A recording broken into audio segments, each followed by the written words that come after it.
बिस्मिल्लाहिर्रहमानिर्रहीम। अस्सलाम वालेकुम। My name is Waqas Asghar. आज की वीडियो के अंदर हम देखेंगे पाकिस्तान एयर फोर्स में जो स्टूडेंट्स टेस्ट देने जा रहे हैं वो कौन कौन से डॉक्यूमेंट्स को लेके जाएंगे। चाहे आपकी जो कोई भी ब्रांच है, जीडी पायलट है, एडी, एई, एएनएसटी, लॉजिस्टिक ब्रांच, कोई भी आपकी ब्रांच है, तो आपने डॉक्यूमेंट्स कौन कौन से लेके जाने हैं। अगर डॉक्यूमेंट्स कंप्लीट नहीं है या कोई ऐसा डॉक्यूमेंट है जो कि रॉन्ग है, उस पर इंफॉर्मेशन आपकी कुछ इस तरह की है, तो फिर वहाँ पर रिजेक्ट कर दिया जाता है, आपको टेस्ट में नहीं बैठने दिया जाएगा। अगर आपके फॉलोइंग जो अभी हम डिस्प्ले करेंगे डॉक्यूमेंट्स वो कंप्लीट नहीं है, तो सारे स्टूडेंट्स जो है ना वो इन डॉक्यूमेंट्स को लाजमी लेके जाए। अगर किसी की कोई कमी है, कोई अभी डॉक्यूमेंट आपके कंप्लीट नहीं है, तो वो आप कंप्लीट कर लें इस वीडियो के बाद। तो हम सबसे पहले स्टार्ट करते हैं।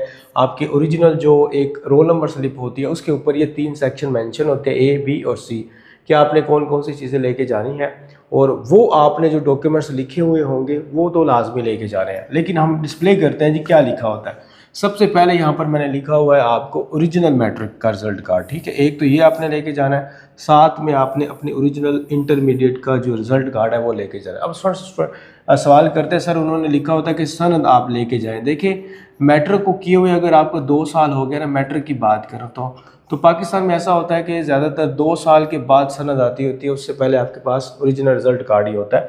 तो फिर भी अगर सनद नहीं भी है तो कोई इशू नहीं है, आप ओरिजिनल मैट्रिक का रिजल्ट कार्ड ले जाएं और ओरिजिनल इंटरमीडिएट का रिजल्ट कार्ड। अगर आपका इसमें से कोई इशू है, कोई रिजल्ट कार्ड नहीं है, तो अपने बोर्ड से कंसल्ट कीजिए, लेकिन ये आपने लेके लाजमी जाने हैं। ये हमारे पास 2 डॉक्यूमेंट्स हो गए, ये वो स्टूडेंट्स लेके जाएंगे जिनका इंटरमीडिएट कंप्लीट है। मैं आगे जाके होप सर्टिफिकेट वालों के भी डॉक्यूमेंट्स दिखा देता हूँ, लेकिन अभी वो लेके जाएंगे जिनका इंटरमीडिएट कंप्लीट हो चुका है। तो 2 हमारे पास ये रिजल्ट कार्ड हो गए, साथ में आपने अपना ना आईडी कार्ड लेके जाना है। अब आईडी कार्ड के बारे में कुछ चीज़ें बड़ी इंपॉर्टेंट है, वो आप सुन लीजिए।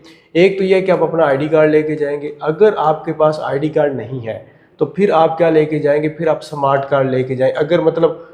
अगर से मुराद नहीं है, आप ऐसा करें कि आपने अगर 18 से बिलो है, ठीक है, तो फिर आपने लेके जाना है अपना स्मार्ट कार्ड। बे फॉर्म नहीं एक्सेप्टेबल, मैं आपको पहले बता रहा हूँ। स्मार्ट कार्ड आप अपना ले जाएं, और अगर आप बे फॉर्म लेके जाना चाहते हैं तो वो एक्सेप्ट नहीं है, उसको मैं रिजेक्ट कर देता हूँ, ठीक है। एक ये चीज़ होगी अगर आप 18 से बिलो हैं।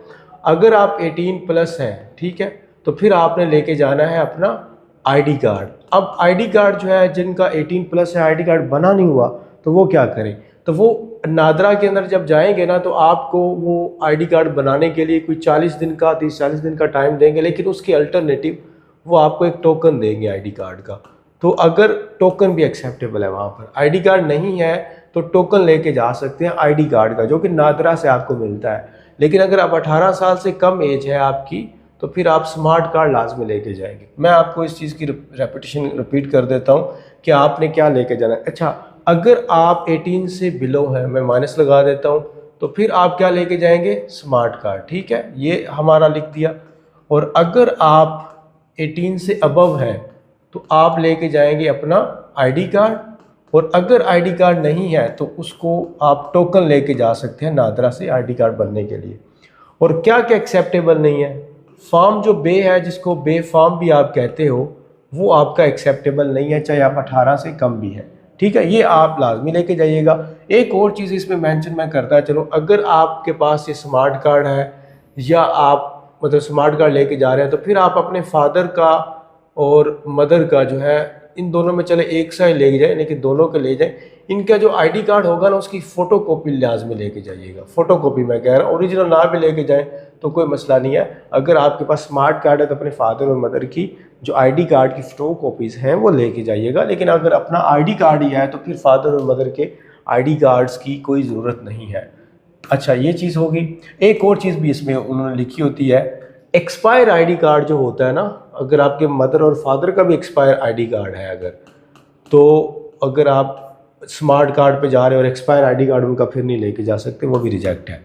उसके बाद हमारे पास आ जाता है जी 3 फ्रेश फ़ोटोज़ ले जाएं। 2 का लिखा हुआ है, आप 3 ले जाएं, तो 3 फ्रेश फ़ोटोज़ लेके जानी है, और कलर्ड जो ब्लू बैकग्राउंड होता है वो आपने करवा के लेके जाना है।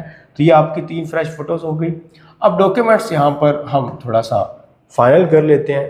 एक क्या है, मैट्रिक का रिज़ल्ट कार्ड, फिर इंटर का रिज़ल्ट कार्ड, फिर आपकी ये फ़ोटोज़ होगी, फिर आपका आईडी कार्ड होगा। 4 डॉक्यूमेंट्स हो गए। एक चीज़ मैंने नहीं लिखी, वो है आपका डोमिसाइल।